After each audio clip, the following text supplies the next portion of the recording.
Hello, it's Jesse here. We're back. We're going to be working on some more Norton stuff for that Mark III, that 75 Mark III that we just got. Last time you saw that bike, we were putting it up on wheels so we could roll it around. Not much has progressed since then, but hasn't been that long anyway since we did that. But if you remember in that video, we put some gauges on that weren't quite right for a 75, and in the cups they weren't quite right as well. But anyways, we're going to talk about some of that stuff. Because in this video, we're going to be putting a lens and replacing a lens on a tachometer that needs to go on that 75. So when we got that bike, it came with a couple different gauge cups, and the guy had painted them really nice and shiny. And they're not supposed to be like that. Actually, we're going to try to, in our way of doing things, we want it to kind of be the right way. So they're supposed to be dull, kind of like this one over here, this gauge cup here. And it's actually a tall one here. Now the difference and reason why we have tall ones and short ones is because 69 to 72 they had the short ones because Smiths fit in these gauge cups, and they were the only ones that were available from 69 to 72. So in 73 a Vegla gauge had come out. Vegla, am I saying that right? Yep, Vegla. So this would be like a Vegla speedometer here, and we have. And they're taller. The Smiths. Yeah. See, they're taller. So when you put the tall one in the short cup, which won't work because it sticks out, of course, and we can't have that. So they made this special cup. It was a little bit deeper to take a Vegla. And they got. They changed the mounts inside. This only fits, and the reason they got two holes is so that you can turn the gauge this way or this way, depending upon if it's left or right. They made it universal for a speedometer or tach. Yep. So, now, on the tall ones, you'll notice that there's two sets, and it's wider. You'll also notice that two holes are closer to the edges, or closer together, and then there's two sets of holes that are further apart. The ones that are further apart is for a Smith's. And when you put a Smith's gauge inside of a long, deep cup, you got to put these adapters on the gauge. Like an extension. It's like an extension. So what happens is, and this is left and right also, that's why they got two sets of holes in each one of them. So what happens is, this goes in here, and it's further out. So you'd line up outside to outside, let's say. Whoops. That wasn't very good. You got to be careful. It'll go together almost anyway, but it's not right. Okay. So, and you'll notice that it's skewed a little this direction. So really what this tells you is this, when you put it in these holes, it's set up to be on the right. Okay, because if it was on the if it was over here on the left, it wouldn't line up right. No, it'd be all crooked a little bit. So then what happens when you go to the other side, you go into the next set of holes. And then because they skew in a little, right, and then it lines up and it becomes square. So that's how that is. And that's for the Smiths. Now for the Veglas, it works the same way, except we use the other set of holes now. We used a small set of holes that are closer in.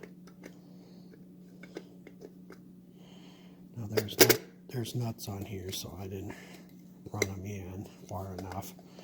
I would have to take the nuts off, but it works the same way. See? Yeah, now it's not skewed. It's kind of like sitting where it needs to be. But I'd have to take these nuts off and slide it in. Right. It's not necessary because it's not going in there. Right. So we gotta make when you do that, you gotta make sure you put the right gauge on the right side, because I mean, unlike Otherwise it'll be. Yeah, because for like Triumphs and Nortons, they switch their gauges back and forth. So Yeah, some Nortons had Veglas, some had Smiths. Some Triumphs had Veglas. This is off of a 79 Bonneville because of the binnacle here, how it is. That just slides on here. But that just snaps onto the other part of the deal. So, of course, that cup's a little bit different than yeah, these anyway. and too. it don't use the bolts that are on it, so they don't get used. So It's a whole different setup. it's a whole different setup. But it's long like this on purpose because that's what Triumph did, because how they're set up, you wouldn't be able to reach in there and change the miles on the trip. Yeah, because the speedometer was on the right on the yes, Triumph. so it's on the inside. And it was, yeah. And it was, yeah, like you said, the trip's on the left side here, which would be towards the inside, next to the headlight, and so forth. And then Whereas Norton's on the other side. Yeah, so on Norton's, the speedometer's on the left. So you can just reach over there and turn it anytime. Yeah. Right. Which is nice. So some of these different gauges we have laying here, of course, he said that was a 79. And then we have over here, this is a 71 through 74 or 70 through 1970. Yeah, 70 through 74-ish Triumph. Has a smaller trip down here though. This one here was a Norton one because it has that green sun right there, or moon, or whatever you think it is. Globe. Yeah. So then we move on to matching tag. Yeah, there's a matching tag for that speedometer. And then this one here is a that goes to the 75. So this is a 75 speedometer, and we put it in this cup because this is the cup we want to run for it. And the matching tack to this for 75 is the one we're going to fix right over here. Yeah, because the glass was broken. So I got the glass just sitting in here right now. We're going to have to bend this all over and set it. So then it'll be ready to put on the bike. We're going to go ahead and do that here in a little bit. But then we have a tack over here that was for like a 79. This could be a 79 Triumph, or this actually was for a Norton because it's short. So this would be 75 Norton matching set. Not all of them have the squiggly. Don't ask me why, but some of them did, some of them didn't. Yeah. And so if you don't have the squiggly, don't be alarmed, because you could have these nice gauges as well. yes, that's Or just the way they are. maybe these are better because you don't want that squiggly Yeah. with the arrow on it. You didn't get a choice. When you bought it, it was either with it or wasn't. Yeah, and then if you would have got a bike that had Veglas in it, Then you that's the way it would have would have had tall cups as well. And See, this Vegla, because this is Smith's. I have Veglas that's got the squiggly. If you go over and look at the one that's on that 75 Norton, it's a Vegla with a squiggly. okay, we'll check that out in a minute. But The squiggly is all that stands for is Norton with Triumph. That's a T and that's a Norton Triumph. wow, really? I guess I didn't realize that. Yep. Norton Triumph Villers is what that stood for. Right. Okay. Norton Villers Triumph. Because at the time they were all together at that time. Yep. So So it's a NVT. wow. Huh. I don't know what I thought that was, but I guess I didn't realize it was that. So that's interesting. Okay, so then anyway, we're gonna set this stuff off to the side. I'm gonna go over there and show you what that Vegla looks like with the NVT on it, and then we'll get to fixing this tack up over here. So anyway, all right. So this is that 75 Mark III we've been working on, starting to. This is the Vegla NVT speedometer here, and how you can tell it's the Vegla, of course, it says made in France there, and then the needle is a little bit fatter than the Smith's one. So Smith's are made in UK right there. It says Smith's at the bottom, and the smaller needle, because this is the tacks. That's the difference is right there. So anyway, let's go work on that tack now. again. All right, so here we go. We got it all kind of set up right here. What we got going on here is we gotta put pressure on the gauge just enough to compress the seal, and that way we keep it a watertight situation. And we have a lip up here. Right. So we have like a lip. We got to work on bending that over. So what we're doing here is that we're going to be doing that next. We're going to knurl, kind of like gonna curl the edge. Push it over. It's hard to do, trust me. Last time I had to do this, I had to use a hammer, and it looks like I'm going to have to do that again. Yeah, it takes quite a bit of effort to do this. There is machines out there that can do this probably, but we don't have one of them. And this is something simple we think we can do. So I mean, we've done it before, or I know of some people that have done it before. So anyway.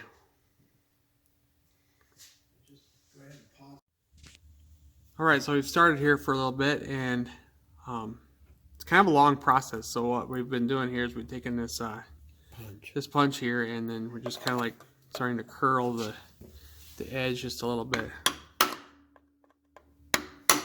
Being real careful. We just work our way around.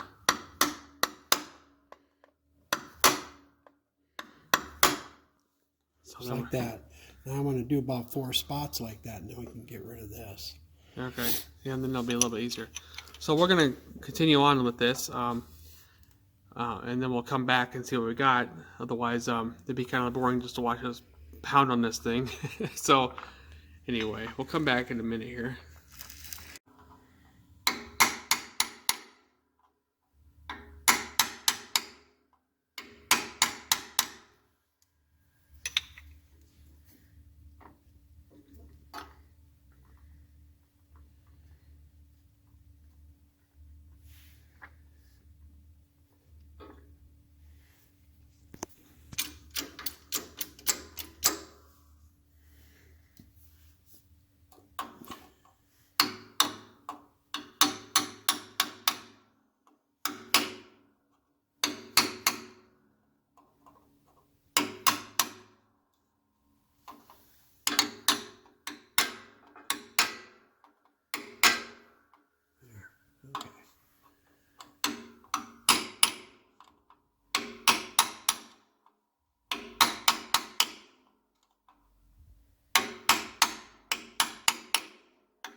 Once you get it going, it starts going real easy.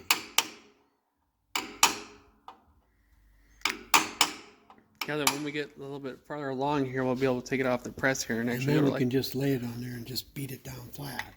But I got to get it all turned first. Yep.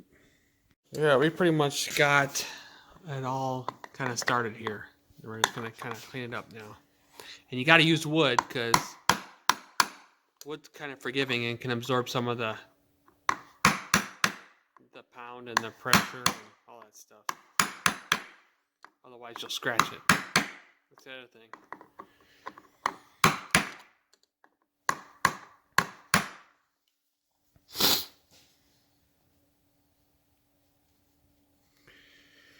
Yeah, I got to beat all these down. All these little high spots you see there. Right. All right, so here we go. We got it all Crimped. Yeah, crimped or curled over or whatever. We did it without damaging the glass. But anyway, what we did was you kind of saw some of it. We made sure we crimped it in like 4 different major areas, and then we kind of worked our way around between the areas. And then once we had all that done, then we had to finish crimping it, which gives it that nice uniform flat edge right there, instead of having a bunch of high points and stuff. Now we're going to go ahead and just kind of set it in a gauge cup, see how it looks. Yeah, see how it looks there in this gauge cup.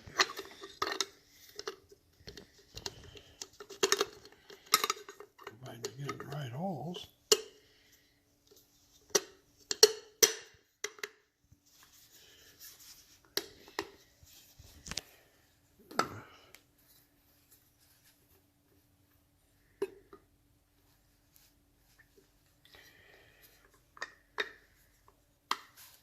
There it goes. I don't know why it wasn't laying down.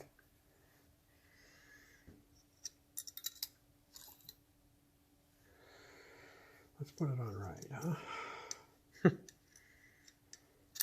Don't drop it down the speedometer light hole. Yeah. Have a heck of a time getting out then, huh? Yeah, well, maybe. I don't know. Never done that.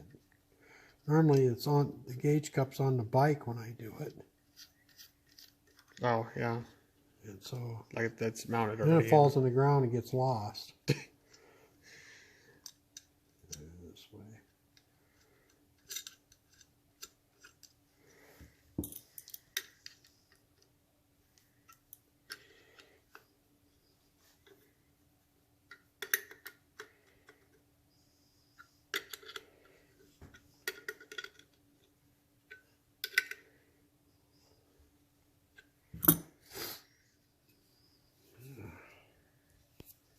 You might have a couple little scratches, but it's way better than it was. What, broken? No, it's not broken. No, I mean better than it was. It was broken. Yeah, it was broken.